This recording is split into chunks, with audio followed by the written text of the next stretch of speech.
The last time I stood at this lectern, I was giving my senior speech, and I hope today goes a lot better than that. But when I was a senior, my little brother Kevin was in 9th grade.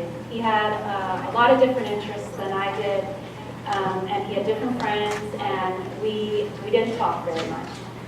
So, in fact, he would get mad at me at times for making him almost late for school in the morning.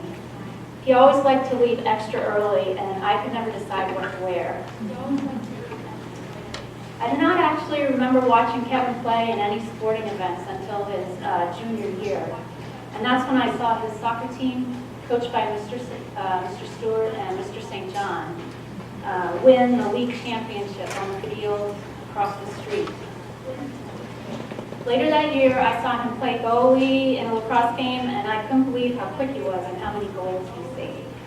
He was elected captain in soccer and in lacrosse his senior year. Kev made it through the academy and was able to take advantage of all he learned here from his encouraging teachers and his dedicated coaches. He attended Drew University, and he majored in political science there. He played in sports. He played a year of soccer there and 4 years of lacrosse. He was the team captain his senior year and was voted team MVP for 3 years. Today, Kevin's a successful business owner and community leader. And although I live in Texas and he lives here in Pennsylvania, we actually get along and talk a lot. I wish our families lived closer, but I do love the time we get to spend together. Kevin has been married to his wonderful wife Karen for 21 years. He's a great father to Dylan and Connor, who are in school today. He's a favorite uncle to my daughters, Zoe, who's here with me today, and her sister Sam. He's very thoughtful, kind, and considerate. And he's also the most forgiving brother in the world. I'm honored and privileged to introduce Kevin to you today to be inducted into the Hall of Fame.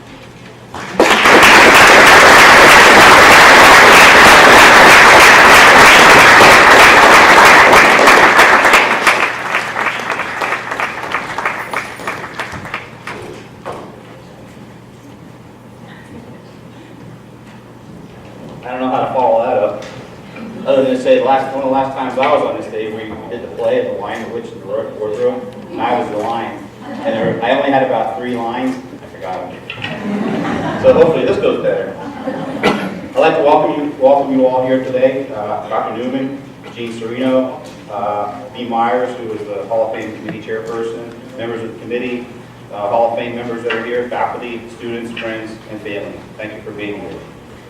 I'm sure that you, the students, have been looking forward to this all week yourself, as I have been. I asked my sister to be my presenter, and she did a great job, and thank you. She thinks I asked her to do this so I could get even with her, since I had to present her when she was inducted in 2007. That's not the case.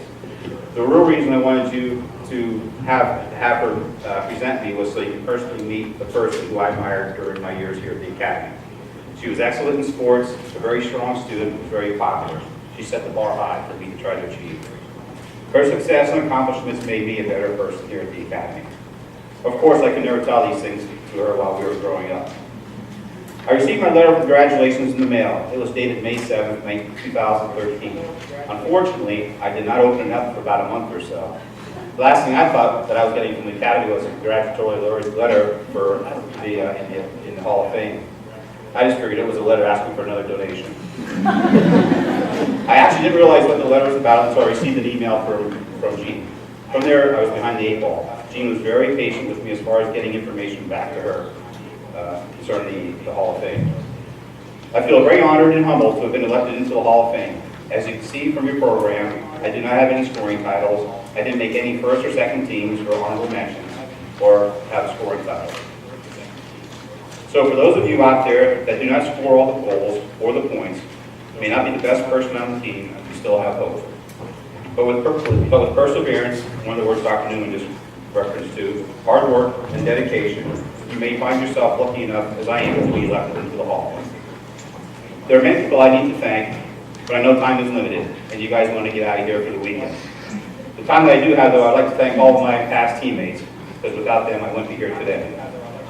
There are three people that I specifically need to thank. The first two would be Mr. Stewart and Mr. St. John, who are my soccer coaches. The third would be Mr. Gonzalez, who coached both basketball and lacrosse. These guys weren't only the head coaches, but they were the assistants, they were the managers, the trainers, and I found out today they also laid the sod over the soccer field across the street. They did it all, plus they had to find time to coach us. Mr. Stewart and Mr. St. John at least had each other to work with. Don was on his own. A couple stories I have is Mr. Stewart, he always would hand out little short stories on our way to away trips, and he'd also tell jokes, which I'm still trying to figure out to this day when they're Don's, he was a great person, did a lot of work on his own. During lacrosse practices, when I was the goalie, he would take shots on me while the other guys were doing things, and every once in a while he would just shoot the ball way over my head just so I have to go chase it so he can do something with the other guys. But they're all three of them great coaches. Upon graduation from the academy, I attended university and played soccer and lacrosse. I lasted 1 year on the soccer team, but was fortunate enough to play 4 years on the lacrosse team and be a starter for the 4 years. It wasn't because I was such a great goalie. It was because the only other goalie on the team had graduated the year before. I was the only goalie they had. I didn't realize until I was in college just how good Mr. Stewart, Mr. St. John, and Gons were as coaches. Many of the things that they had tried to teach us, I was hearing over again from my college coach. I realized at this point how lucky it was to have such a great coach at the academy. I was very fortunate to be able to attend the Harrisburg Academy. The academy installed important values academically, athletically, and socially. These values have been very important in my success I have accomplished since my days at the academy. Thank you. Have a good week.